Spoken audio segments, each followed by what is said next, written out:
If credit cards disappeared tomorrow, could you still pay your bills and live your life? Now, if that question makes your stomach drop, you're not alone, but you're also not stuck. In this video, I'm going to help you answer one of the biggest questions Gen X is quietly struggling with. How do I make a budget that actually works for real life? Let's make this simple. Would you rather spend 20 minutes once a month feeling a little uncomfortable looking at your spending, or 20 years feeling constantly broke? Most of us avoid budgeting not because we're lazy, but because it makes us feel exposed, like we're about to see something we don't want to deal with. Budgeting doesn't start with numbers. It starts with honesty, and honesty starts with looking at where your money has actually gone, not where you hope it went. So first up, let's do a financial reality check.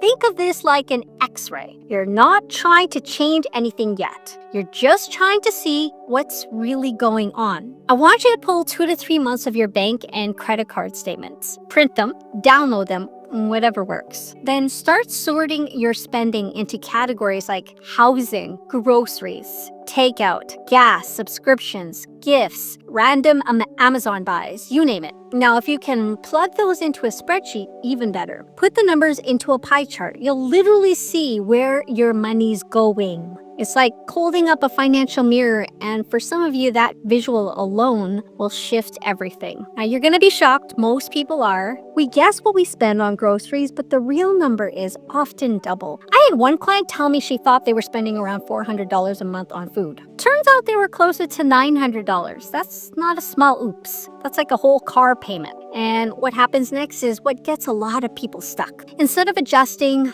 they start playing the blame game. They blame their spouse or their kids or themselves. Like suddenly the budget feels like a crime scene. Everyone's pointing fingers. But this isn't about guilt, okay? It's not about shame. We're not looking for a criminal. We're building a strategy, like a plan. So let's reframe this. Let's stop calling it a budget. That word makes people feel restricted, like money is the boss of them. Instead, this is your spending plan. You're the one making the rules. You get to decide where your money goes. This isn't about taking away your joy. It's about telling your dollars where to go so they serve you.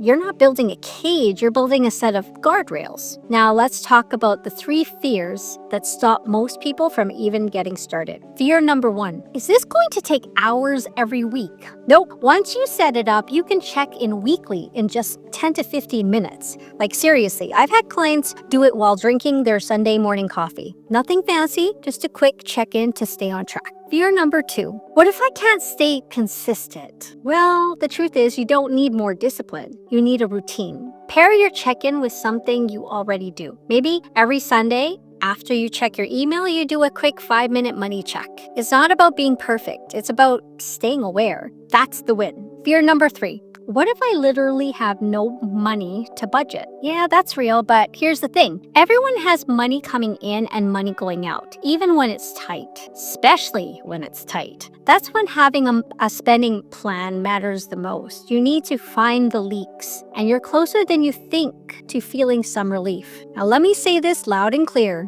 A working budget doesn't mean you never overspend. It means you notice it and you adjust. Success is awareness, and awareness leads to change. I had a client who overspent 3 months in a row, but because she was tracking things, she finally saw why. It was takeout, emotional spending, and those late night online orders we all know too well. She wasn't failing, she was learning, and she got better. So please don't fall into the trap of thinking you have to do this perfectly. This is about progress over perfection. Every step you take is a win. Now, let me zoom out for a second. If you don't do this work now, your kids are going to have to do it for you. Seriously, if you don't figure out how to manage your money, if you stay dependent on credit, if you retire without a plan, your kids will end up carrying that weight. They'll be helping you with bills, managing your care, or worse, repeating the same cycle themselves. And if they never see you budgeting, never hear you talk about saving, never learn the value of tracking your money, how do you expect them to know what to do when it's their turn? We didn't learn this stuff in school, and they're not gonna either, but they can learn it from you. So if you ever thought, how do I make a budget that actually works for real life? This is it. But if you're thinking, okay, Irene, I've got the spending plan, but I still don't see how I can save or get ahead, then your next step is simple. Watch this next video where I break down 3 things you can cut this month to free up some cash without feeling deprived or overwhelmed. It's your first real move toward breathing room. So click the link right here and I'll see you there.